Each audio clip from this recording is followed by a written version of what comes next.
महाराष्ट्र की राजनीति में इस बार फिर से उथल पुथल की स्थिति है।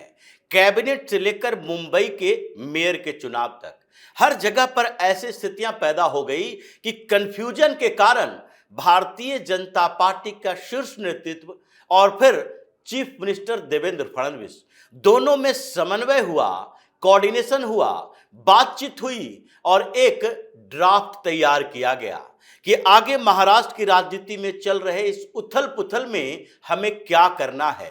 क्या इसी तरीके से कंफ्यूजन का माहौल क्रिएट करना है, जिसके कारण जो पिछले चुनाव में लोकसभा के समय एनडीए की स्थिति रही, महायुति की स्थिति रही, वही 2029 में भी होगा।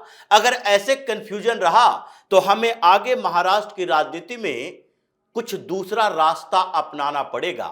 2029 में हम पिछले वाले वो परफॉर्मेंस रिपीट नहीं करना चाहते जो बड़ी गलती मानी जाती है, जिसके कारण केंद्र में भी अव्यवस्थित हो गई सरकार बड़े फैसले लेने के लिए इंतजार करती है। 48 लोकसभा सीटें, और ऐसे में इतनी सीटों के बावजूद अगर एक स्टेट हमसे इतना दूर हो जाएगा क्योंकि गठबंधन में कोऑर्डिनेशन नहीं है, तो फिर तो समस्या आगे बढ़ती रहेगी। इसीलिए दोनों के बीच एक समन्वय मीटिंग हुई और फिर उसके बाद देवेंद्र फडणवीस की मीटिंग एकनाथ शिंदे के साथ भी हुई और यही बात शिंदे को कहा गया कि अगर कंफ्यूज रहना है तो फिर आपकी स्थिति भी उद्धव ठाकरे की तरह होगी।